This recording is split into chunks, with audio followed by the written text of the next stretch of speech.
au pays à travers des informations bien fouillées concernant tous les domaines de la vie du pays.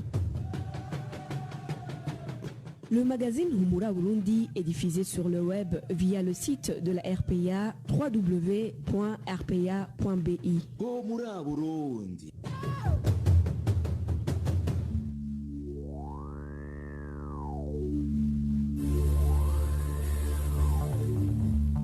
À la présentation, Josiane Mouzaneza. Lucie Kabila est de l'autre côté de la cabine technique. Bienvenue, amis fidèles de la RPA, au magazine Humura Burundi de ce mercredi 3 juin 2020, dont voici les principales articulations. Les Burundais ne devraient rien attendre de leur gouvernement quant à ce qui est de les aider à combattre la Covid-19. Du moins, c'est ce qu'a annoncé ce lundi le ministre de la Santé lors d'une rencontre hebdomadaire au cadre de ce ministère. Et puis, nouveau-né dans le paysage médiatique burundais, il s'agit du syndicat Burundian Journalist Alliance BJA en sigle. Vous le suivrez dans ce magazine. Dans ce magazine, nous vous parlerons également de la traque des membres du CNL qui continue. Voilà pour le sommaire. Dans quelques poussières de secondes, le développement de ces titres. Encore une fois, bienvenue. Débutons ce magazine par cette page sécuritaire où un cadavre a été découvert ce matin plutôt, dans la zone Rubirizi, commune Mutimbuzi de la province Bujumbura. Selon la source de la RPA, la victime est un homme qui n'a pas été identifié. Il a été retrouvé dans un petit champ sans aucune trace sur son corps. Ceux qui ont vu ce cadavre disent qu'il aurait été étranglé ailleurs et jeté à cet endroit. Le chef de zone Rubirizi est arrivé sur les lieux et a ordonné qu'il soit directement enterré. Et puis une femme du nom de Pulcheri Nibategania de la localité appelée Mayengo, zone Kigwena, commune et province Rumongue, est morte ce mardi soir suite aux coups et blessures lui infligés par son mari. Nos sources en zone Kigwena révèlent qu'hier soir, vénérant le mari de la défunte, battait cette dernière en lui demandant où se trouvait une somme de 15 000 francs qu'il avait laissée dans la maison et que la femme disait n'avoir pas vu. La victime a été conduite dans une structure sanitaire privée où elle a rendu son âme car elle était déjà dans un état critique. Son mari et leurs deux filles ont été arrêtés par la police. Ils sont pour le moment incarcérés au cachot de la police à Rumonge.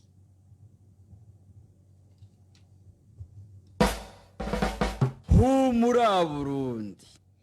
En page santé, désespoir chez certains travailleurs du domaine de la santé, incapables de lutter contre la pandémie du coronavirus qui s'est largement propagée au Burundi. Au moment où la population s'estime abandonnée, les informations fiables en possession de la RPA révèlent que les responsables du secteur de la santé au Burundi auraient déjà déduit que le pays n'a pas de moyens de lutter contre la pandémie et que c'est plutôt à chacun de se protéger. Le point avec Inès Gakidza. Certains agents de santé prestant dans différents hôpitaux de la mairie de Bujumbura regrettent de ne pas pouvoir aider les patients qui présentent des symptômes du coronavirus et qui viennent les consulter. Ces professionnels de santé regrettent le fait que les tests se font d'une façon très irrégulière et sous des échantillons insuffisants, raison pour laquelle il devient de plus en plus difficile, voire impossible, de connaître avec exactitude l'effectif de toutes les personnes déjà contaminées. Pourtant, dans les pays de la sous-région comme le Rwanda, le Kenya et l'Ouganda, ces tests se font chaque jour et les résultats sont annoncés quotidiennement via les journaux, les radios et télévisions. Ce témoin du secteur de la santé propose certaines mesures urgentes qui devraient être prises vu l'ampleur de la propagation de cette pandémie. Si on considère la vitesse de propagation de ce fléau, les églises devraient être fermées pendant au moins 14 jours. Comme ça, on pourra identifier ceux qui sont déjà contaminés et leurs personnes contacts. Et avec la multiplication des centres de dépistage, on saura le niveau de la propagation de cette pandémie. De son côté, la population s'estime délaissée vu que le gouvernement qui devrait la protéger ne fait rien pour lutter contre la Covid-19. En bref, la population burundaise est pour le moment comme un enfant orphelin de père et de mère. Toutes les mesures qui avaient été prises ne sont plus appliquées. C'est notamment la mise en place des points de lavage des mains dans plusieurs endroits. Dans les bus, les gens s'assoient sans aucune distanciation. Ils se serrent la main comme d'habitude. Et tout ça parce que l'État ne s'implique pas. Les informations en possession de la RPA révèlent que le ministre de la Santé, le Dr Thaddée Ndikumana, a annoncé ce lundi au cadre du ministère de la Santé que l'État n'a pas de moyens pour faire face à cette pandémie et que par conséquent, la population doit se débrouiller. C'était au cours d'une rencontre qu'ils font chaque lundi. Nous avons encore une fois tenté de contacter le ministre ayant la santé dans ses attributions ainsi que le porte-parole de ce ministère, mais en vain. Merci à toi Inès Gakidzahi. À ce propos, le gouvernement du Burundi devrait s'activer et protéger sa population contre la pandémie Covid-19, à l'instar d'autres gouvernements du monde. Appel de la Linibidi, un des défenseurs burundais des droits de l'homme, qui déplore surtout qu'il y a des citoyens qui meurent sans être dépistés. Suivez. Le conseil que je donnerai au gouvernement pour protéger la population, la pandémie est là. Mais si que le Covid-19 est déjà au Burundi, a déjà fait des ravages, je conseillerais au gouvernement du Burundi de prendre ses responsabilités, de ne pas cautionner, de ne pas se rendre coupable de ce crime collectif et de ce suicide collectif. Nous sommes les membres du gouvernement. Il y en a qui sont malades, il y en a qui peuvent en mourir, il y en a de leurs familles qui sont alitées depuis 2 jours, il y en a qui peuvent être contaminés. C'est ça que je peux appeler un suicide collectif. Le gouvernement doit mettre en place dans l'immédiat, un groupe inclusif, un groupe multisectoriel avec plusieurs compétences pour prévenir les épidémies. Il doit mettre en place des groupes pour consulter, pour écouter les problèmes, pour écouter la population et pour trouver ensemble des solutions. Que ce soit des solutions au niveau sanitaire, que ce soit des solutions au niveau de la prise en charge des personnes qui sont déjà atteintes, au niveau de la prise en charge des personnes qui ont côtoyé, des personnes de contact, des personnes déjà victimes, toutes ces mesures-là pour le tester, parce que le grand problème, c'est que les personnes qui sont malades ne sont pas testées, et ceux qui sont testés ne reçoivent pas les résultats, et qui, par conséquent, une fois malade, on se rend compte qu'on est exclu de la société sans traitement, sans prise en charge formelle.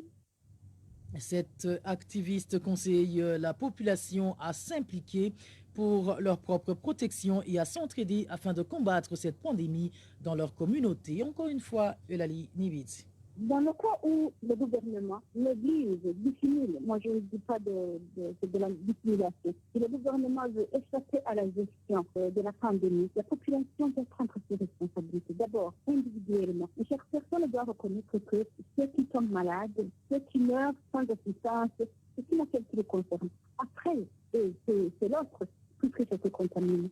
Il faut qu'ils prennent la responsabilité d'abord individuelle, de se protéger, mais aussi de protéger les autres, mais aussi de voir la communauté se porter en bonne santé. C'est une affaire aussi de la communauté. Si le gouvernement vous abandonne, la solution c'est quoi? La solution c'est que les représentants des autres, les représentants des autres, les représentants syndicaux, ceux qui gèrent toutes les questions en milieu du travail, les responsables dans les entreprises, les membres du conseil d'entreprise, les membres des associations, ils doivent prendre leurs responsabilités pour expliquer aux autres les modes de contamination, les symptômes, mais aussi la prise en charge communautaire en attendant d'atteindre le médecin, mais aussi lutter contre la discrimination parce qu'il y a une certaine stigmatisation dont on subit les personnes contaminées. La communauté alors doit réclamer la redevabilité auprès du gouvernement. Et toujours en rapport avec ce virus Corona, l'ONG Médecins sans frontières a débuté la distribution des masques aux réfugiés du camp d'Onduta situé en Tanzanie.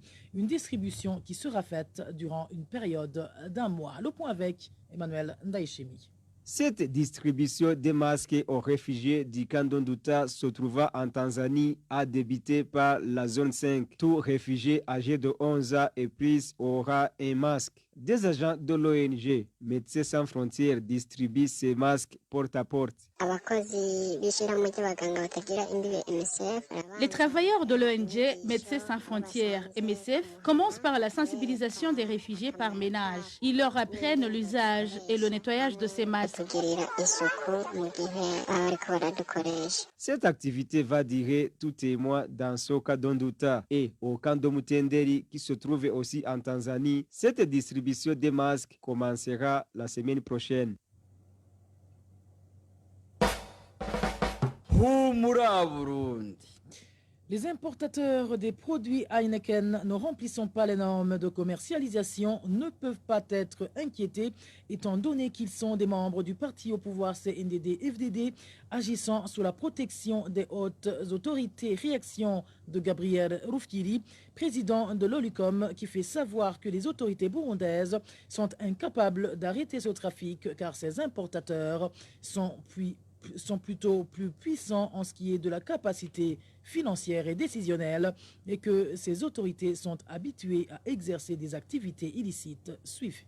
Ces mêmes personnes qui sont citées dans ces dossiers se trouvent dans plusieurs dossiers de mauvaise gestion, de détournement, de trafic. Donc, ce sont les mêmes individus qui reçoivent les marchés au niveau de l'armée, que ce soit les marchés pour l'habillement des militaires, des policiers, l'armement, d'autres marchés qui sont donnés par le gouvernement. Au Burundi, il y a le bureau burundais de normalisation qui s'occupe de la vérification de ces étiquettes et de la qualité surtout de tous les produits qui sont commercialisés ici au Burundi. Donc, c'est-à-dire que ces individus sont devenus plus forts que l'État. C'est que, d'abord, tous ces individus qui ont été cités se trouvent dans le parti au pouvoir.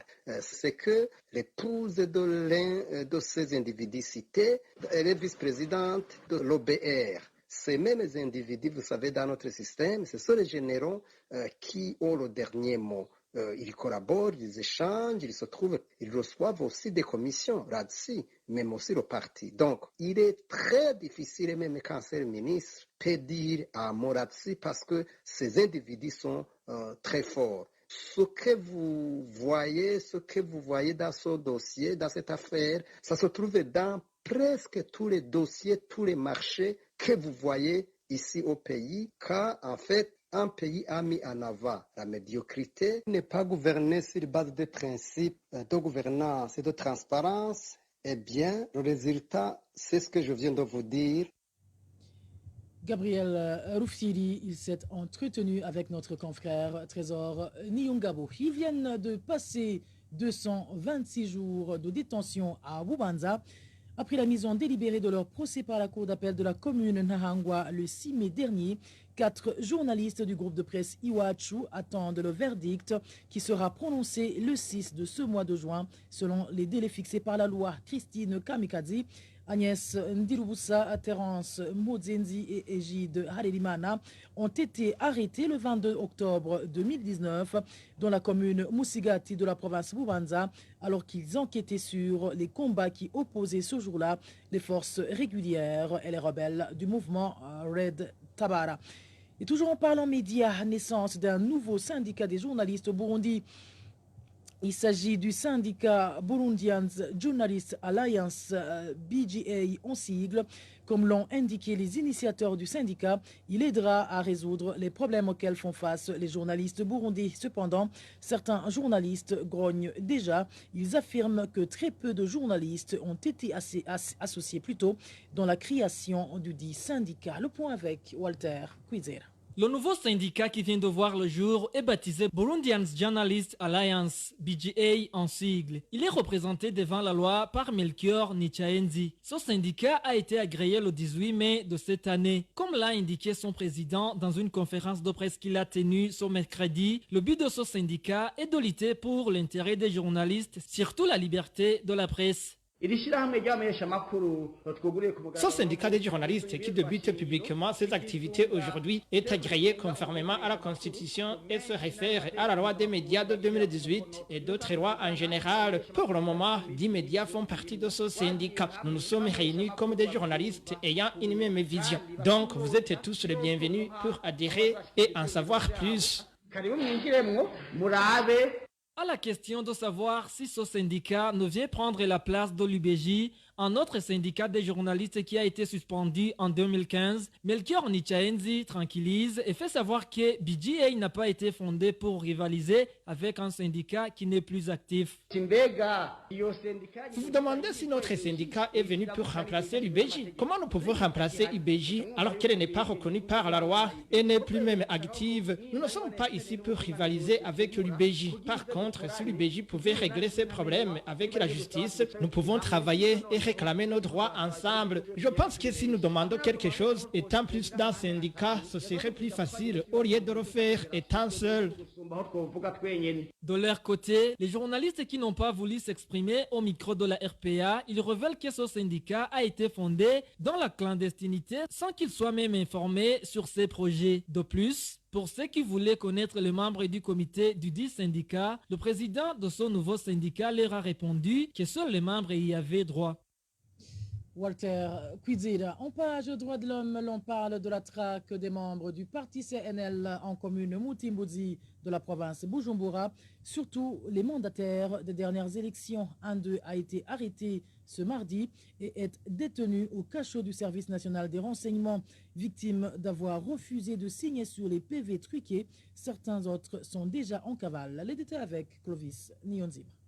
Ce militant du parti CNL qui a été arrêté ce mardi répond au nom de Joseph Nyongeko. Il était parmi les mandataires du parti CNL dans la commune Mutimbuzi. Il a été arrêté près de chez lui par le responsable du SNR en commune Mutimbuzi, comme le témoigne cet habitant de la localité. Jeune et marié, Nyongeko Joseph a été arrêté près de chez lui où il conduit Manu Militari dans la voiture de Jodassin. On ne sait pas son état actuel. Il a été traité comme un criminel. Joseph Nyongeko se trouve sur une liste d'autres mandataires du CNL qui sont recherchés. Tous sont victimes d'avoir refusé d'apposer leur signature sur les PV frauduleux des élections de ce 20 mai.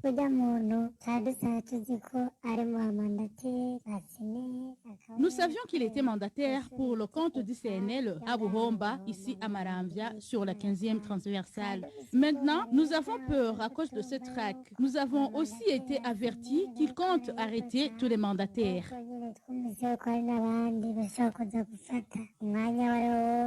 Actuellement, nombreux parmi ces mandataires du CNL vivent en cachette pour éviter qu'ils soient à leur tour arrêtés. Joint par téléphone, Gaston Singora, chef de zone Maramvia, n'a pas voulu s'exprimer. La RPA a essayé aussi de joindre Jodassin Zabahizi, responsable des services de renseignement en commune Mutimbuzi, qui a arrêté hier son militant du CNL, mais sans succès. Clovis Nyonzima, bouclons ce magazine par cette page environnementale où les latrines publiques est la solution trouvée aux problèmes auxquels font face les habitants de la commune Nyonzalak, des habitants qui ne peuvent pas creuser des latrines dans leurs parcelles car se trouvant au bord du lac Tanganyika. Cependant, nombreux sont ceux qui les évitent parce qu'elles ne sont pas bien entretenues alors qu'elles sont payantes. Le point avec Marie-Ange Irakotsi. Situé sur le lac Tanganyika, le port de pêche de Muguruka de la zone Mukungu en commune Nyanzarak est l'un des ports dotés de toilettes publiques. Il compte 3 blocs avec 2 portes pour chacun d'eux et sont nombreuses les familles qui habitent les alentours de ce port et qui utilisent ces latrines.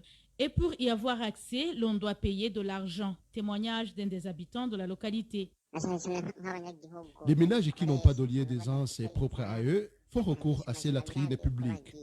On paie 200 francs burundais chaque fois qu'on s'y rend. Il y a aussi une option d'abonnement et on paie mensuellement.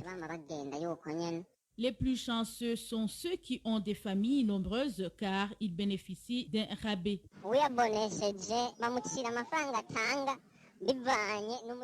L'abonné paie en fonction du nombre de personnes qui composent sa famille. Une personne paie 5 000 francs, mais une famille nombreuse a droit à une réduction. Mais malheureusement, même si ces latrines sont payantes, l'hygiène laisse à désirer. Une des raisons qui font que certains des usagers préfèrent s'arranger autrement. Normalement, Il y a une personne qui est chargée de l'hygiène de ces toilettes. Mais comme il n'est pas régulièrement payé, il ne s'en occupe pas convenablement. Comme ces toilettes sont fréquentées par beaucoup de gens, des fois, on n'ose pas les utiliser, tellement elles sont d'une telle saleté quand elles ne sont pas entretenues. À part son manque d'hygiène, il arrive que ces toilettes soient hors usage pendant des jours, voire des mois, à cause des fosses septiques qui ne sont pas vidées alors qu'elles sont pleines. Des sources sur place font savoir que cela est dû à la mauvaise gestion des fonds collectés auprès des usagers, des fonds qui devaient être utilisés pour entretenir ces latrines. La rédaction de la RPA a cherché à joindre Jean-Claude Ndouimana, administrateur communal de Nyanzalak, pour plus d'informations, mais sans y parvenir. Merci également à toi Marie-Ange Irakoudzi pour ce reportage qui met fin à ce magazine Humura Burundi de ce mercredi, plutôt 3 juin 2020. Merci à vous tous qui nous avez tenu compagnie. Merci à toute l'équipe rédactionnelle qui m'a aidé à collecter toutes ces informations. Sans oublier Lucie Kabila et ingénieur Égide Mnemiro qui était de l'autre côté de la cabine technique. À la présentation, vous étiez avec Josiane Mozaneza. Excellente soirée chez vous.